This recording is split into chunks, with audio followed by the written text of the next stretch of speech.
África guarda secretos asombrosos que nadie puede explicar. ¿Qué son y cómo se encontraron? Vea este vídeo y quédese boquiabierto con estos descubrimientos. 1. El origen de las esferas de Klerksdorp. En las profundidades de las minas de la ciudad de Ottosdal, en Sudáfrica, yacen unas esferas metálicas que han desconcertado a científicos y entusiastas de lo paranormal por igual. Conocidas como las esferas de Klerksdorp, estas interesantes formaciones son tan perfectas en su simetría y equilibrio que parecen haber sido talladas por una mano experta. Estas esferas, no más grandes que una pelota de cricket, fueron descubiertas dentro de una roca de pirofilita que se formó hace unos 2.800 millones de años, cuando la Tierra era aún muy joven para albergar vida inteligente. Las esferas fueron llevadas a la ciudad de Klerksdorp, en el norte de Sudáfrica, donde fueron estudiadas y puestas en exhibición en el principal museo de la ciudad. A principios de los años 80, comenzaron a circular artículos que asignaban a las piedras un origen alienígena, alimentando la fascinación y el misterio que las rodea. Pero, ¿qué nos dice la ciencia sobre estas esferas? Según el geólogo sudafricano Bruce Caircorn, de la Universidad de Johannesburgo, las esferas son muy comunes dentro de las formaciones de pirofilita. La presión y el calor dentro de las rocas durante millones de años podrían haber producido estas esferas con forma de pelota de cricket. Así que, aunque las esferas de Klerksdorp puedan parecer un misterio sin resolver, la ciencia tiene una explicación bastante terrenal para su existencia, pero eso no las hace menos fascinantes. En cada esfera, vemos la huella de los procesos geológicos que han dado forma a nuestro planeta a lo largo de miles de millones de años. Y eso, en sí mismo, es un secreto asombroso, digno de ser descubierto. 2. El lago Nyos. En el corazón de África, en el noroeste de Camerún, yace un lago de cráter volcánico conocido como el lago Nyos. Este lago, que se encuentra en un flanco de un volcán inactivo, cerca del monte Oku, esconde un secreto oscuro. El 21 de agosto de 1986, el lago Nyos se convirtió en el protagonista de una tragedia sin precedentes.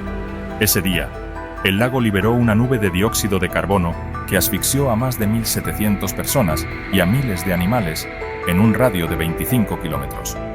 La liberación de gas fue provocada por el agua del lago al saturarse de dióxido de carbono que se filtró de los manantiales subterráneos. Se cree que el gas se desprendió del fondo del lago debido a un derrumbe o un sismo. Este evento es conocido como la erupción límnica más grave de la historia. Desde 1990, un equipo de científicos franceses ha trabajado para desgasificar el lago, y se ha instalado una serie de tuberías a fin de impedir las formaciones de dióxido de carbono en el fondo del lago Nyos. Esta historia es un recordatorio de cómo la naturaleza puede ser impredecible y a veces peligrosa, pero también es un testimonio de la resiliencia humana y de cómo la ciencia puede ayudarnos a entender y mitigar estos riesgos. Si te está gustando el video, no olvides suscribirte y activar la campanita para no perderte ningún nuevo video. 3. La ciudad perdida de Sinj. Es uno de los misterios más intrigantes de África, que ha inspirado a novelas, películas y expediciones. Según una antigua leyenda, Sinj era una ciudad fabulosa que se encontraba en algún lugar del corazón de África, donde vivía una civilización avanzada que poseía conocimientos y tecnologías que superaban a las de su época. Sin embargo, esta civilización desapareció hace miles de años, dejando solo ruinas y enigmas. La leyenda de Sinj se basa en antiguos relatos de exploradores y comerciantes que afirmaban haber visto o escuchado sobre una ciudad de oro y piedras preciosas, rodeada de una muralla y protegida por guerreros feroces. Algunos de estos relatos se remontan al siglo X, cuando el geógrafo árabe al-Bakri mencionó una ciudad llamada Sanj, situada al sur del lago Victoria. Otros relatos provienen del siglo XIV, cuando el viajero marroquí Ibn Battuta describió una ciudad llamada Sinj, ubicada en el interior de Tanzania. También se han encontrado referencias a Sinj en antiguos mapas y documentos portugueses que la sitúan cerca del río Congo. La búsqueda de Sinj ha motivado a varios aventureros y científicos a adentrarse en la selva africana, enfrentando peligros y dificultades. Uno de los más famosos fue el explorador británico Percy Fawcett, quien en 1925 emprendió su última expedición en busca de Sinj, pero nunca regresó. Su destino sigue siendo un misterio hasta el día de hoy. 4. El árbol de Teneré. El árbol de Teneré era una acacia solitaria que desafiaba las condiciones extremas del desierto del Sahara, donde las lluvias eran escasas y las temperaturas muy altas. Era el único árbol en un radio de 400 kilómetros, y se podía ver desde lejos como una señal de esperanza y orientación. Los tuaregs, los habitantes nómadas del desierto, lo respetaban como un ser sagrado y lo protegían de los camellos y de las hogueras. El árbol de Teneré era tan famoso que aparecía en los mapas y en las leyendas, y muchos exploradores y aventureros fueron a visitarlo. Pero un día trágico de 1973, un camionero libio que conducía borracho por el desierto chocó contra el árbol y lo partió en dos. El árbol de Teneré murió después de más de 300 años de vida y fue llevado al Museo Nacional de Níger, donde se conserva su tronco. En su lugar, se erigió una escultura metálica que recuerda al árbol más solitario y aislado del mundo. 5. El reino de Kush. El reino de Kush fue una civilización que duró más de 2000 años y que llegó a dominar Egipto durante la dinastía Bentíime.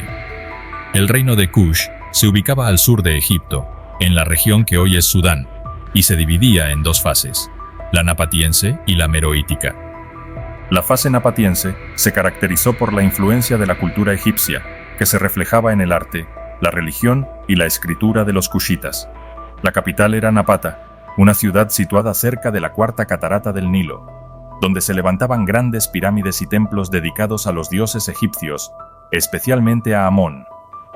Los reyes de Kush adoptaron el título de faraones y se enfrentaron a los asirios, que habían invadido Egipto. El más famoso de ellos fue Taharka, que resistió el asedio de Asurbanipal y apoyó a los reyes de Judá contra los asirios. La fase meroítica se inició cuando los egipcios atacaron Napata y los kushitas trasladaron su capital a Meroe, más al sur. Allí desarrollaron una cultura propia, con una escritura original que aún no se ha descifrado, y una religión que combinaba elementos egipcios y africanos. Los reyes de Kush dejaron de usar el título de faraones y se convirtieron en kandakes, una palabra que significa reina madre. Las kandakes eran mujeres poderosas que gobernaban junto a sus hijos o esposos, y que a veces lideraban ejércitos. La más famosa de ellas fue Amanirenas, que luchó contra los romanos y les arrancó una estatua de Augusto. El reino de Kush fue un ejemplo de resistencia y creatividad en el continente africano, y dejó un legado de monumentos y misterios que aún hoy nos fascinan. En conclusión, África es un continente que alberga una gran diversidad y riqueza, pero también muchos misterios y desafíos, siendo estos temas inspiración para novelas, películas y expediciones, y nos invitan a conocer más sobre la historia, la cultura, la naturaleza y el potencial de África. Si te ha gustado este contenido, no olvides dar like y compartirlo. Tu apoyo nos ayuda a poder traer más contenido de calidad.